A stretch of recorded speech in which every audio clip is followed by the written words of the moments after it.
안녕하십니까. 이번 시간에는 여러분들하고 자기소개를 살펴보는데 성장과정, 가치관, 삶의 태도라는 이런 항목들을 여러분들이 어떻게 하면 잘 발굴해내고 그걸 만들 수 있을까, 이거를 여러분들하고 같이 하는 시간을 갖도록 하겠습니다. 그래서 먼저 여러분이 자기의 컨셉을 잡아야 되는데 제가 만나는 많은 학생들 중에 이런 얘기를 하는 분들이 참 많으시더라고요. 선생님, 저는요 평범하게 살아갔고요. 제가 별로 쓸 얘기가 없습니다. 저는 특별한 게 없는데 이 분야에 뭐라고 써야 될까요? 이런 질문을 참 많이 받게 됩니다. 맞습니다. 여러분이 자기소개를 처음 쓰게 되면 당연히 내가 그 분야에 적합하다 적합하지 않다를 참 쓰기가 애매하죠. 그렇기 때문에 여러분들이 이걸 하기 위해서는 여러분들의 사례 발굴이 굉장히 중요하다고 생각을 합니다. 그래서 먼저 여러분들이 자기 컨셉을 잘 잡고 내가 가는 분야와 연결이 되는지 어떻게 되는지를 봐야 되는데, 앞에서 여러분들한테 그런 얘기를 했습니다. 나의 as is라고 하는 거는 내가 지금 현재 보유하고 있는 거죠. 그래서 여러분이 내가 현재 앞에서 말씀드린 나는 지식에서 이런 걸 가지고 있다.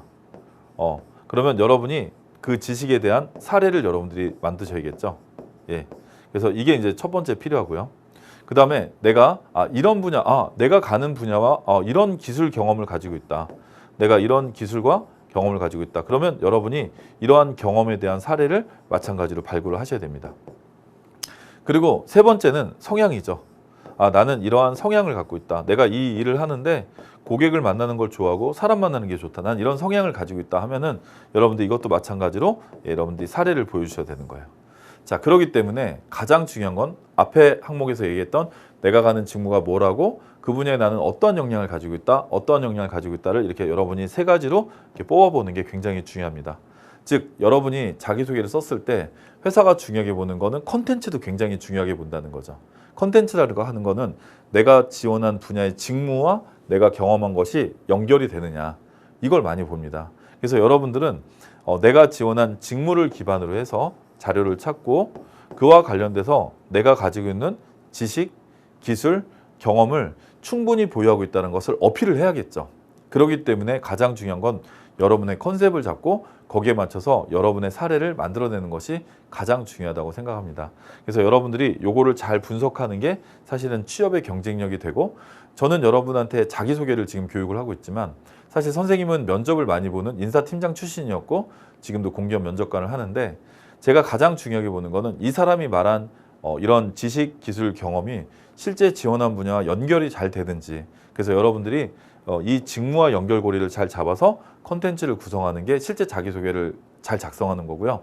자기소개를 잘 작성했다는 얘기는 면접에서 여러분이 충분히 합격할 수 있는 컨텐츠가 포함이 돼야 된다는 것입니다. 그렇기 때문에 여러분 가는 분야를 앞에 강의에서 말씀을 드렸는데 잘 분석해 보시는 게 굉장히 중요합니다. 자, 그리고 이제 여러분이 거기에 적합한 사례를 뽑을 때 처음에는 잘 안 보일 거예요. 아무래도 여러분이 갑자기 딱 쓰려고 했을 때 이게 느껴지진 않을 건데, 면접뿐만 아니라 자기소개도 굉장히 중요한 것이, 면접도 그렇고 자기소개도 사례를 많이 보여주는 사람이 경쟁력에서 앞서갑니다.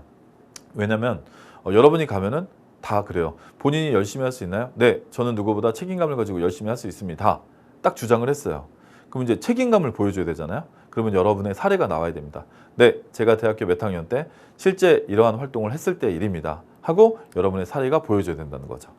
그래서 여러분이 나를 기준으로 해서 한번 자기소개를 작성할 때, 작성하기 전에 여러분이 뭘 해야 되냐면, 네, 내가 어디서 태어났지? 맞다. 내가 강원도 속초에서 태어났지. 그때 나는 바다를 보면서 정말 내가 그런 가는 분야에 대해서 내가 앞으로 어떻게 살아갈 것이어야 되나, 이런 큰 꿈도 가지고 있었지. 그리고 내가 이런 부모님하고 이러한 에피소드도 있었고, 내가 학창 시절에는 내가 학과 활동을 하면서 그래 맞아, 그 친구하고 굉장히 친했는데 수업 땡땡이 까다가 혼난 적도 있었지. 맞아, 내가 그때 대학에 들어왔을 때 내가 좀 방황을 해서 내가 1등으로 들어오지 못했지만 그래 맞아, 들어와서 내가 그래 좋은 결과도 있었지. 내가 장학금도 받았었지. 그리고 내가 커플로 1학년 때 있었는데 걔하고 좀 그것 때문에 헤어졌는데 그래 별로 기분 좋지 않은 사람이니까 생각하지 말고, 이렇게 여러분들이 하고, 그리고 내가 경영학을 전공해서 마케팅에 관심이 있었지.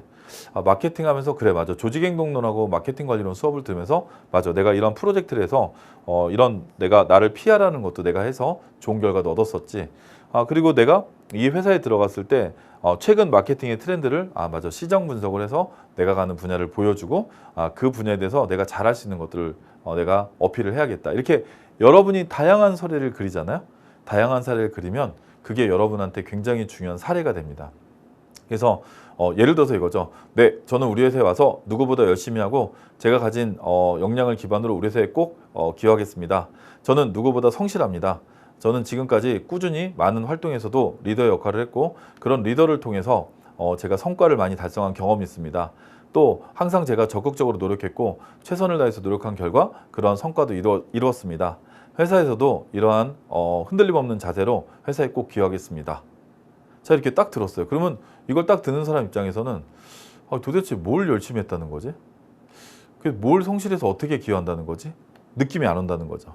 그래서 여러분이 이런 게 낫다는 거죠. 네, 저는 성실합니다.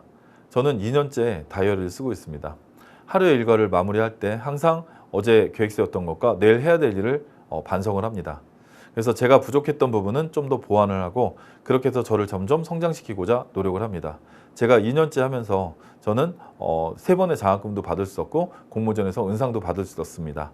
항상 책임감 있는 자세로 최선을 다하는 인재가 되겠습니다. 자, 이게 훨씬 더 명확하게 보인다는 거죠. 자, 그래서 여러분들이 이렇게 사례를 발굴해서 내가 주장했던 거를 어필하는 게 중요한데 이걸 한번 사례를 가지고 한번 보여드리도록 하겠습니다. 강한 책임감을 가진 제게 불가능이란 없습니다.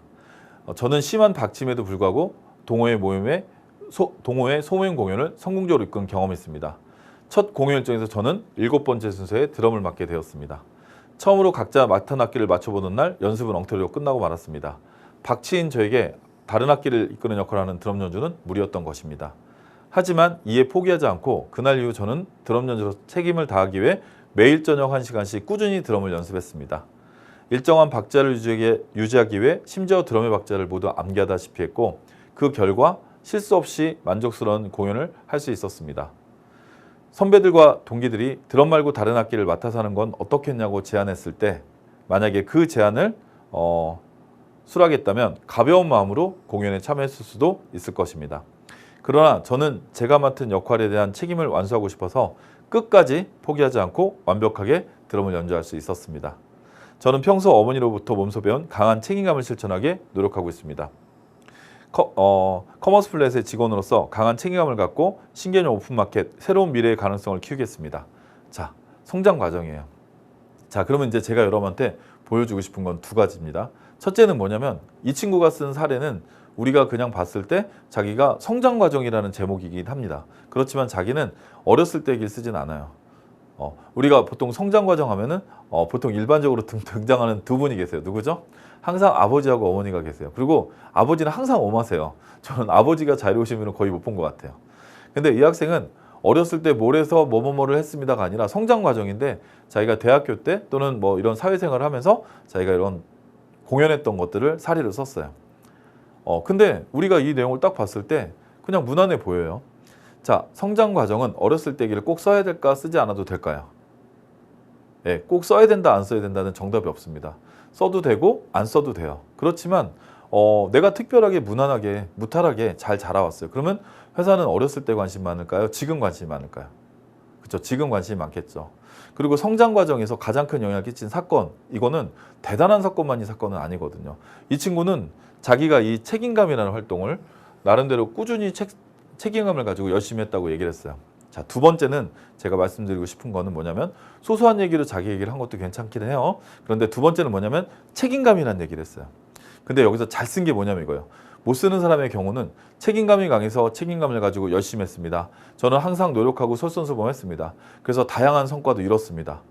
그 얘기를 딱 들으면 듣는 사람은 못 느끼거든요. 근데 이 사람은 책임감이라는 얘기를 딱 썼는데 책임감은 추상적인 표현이에요. 맞죠?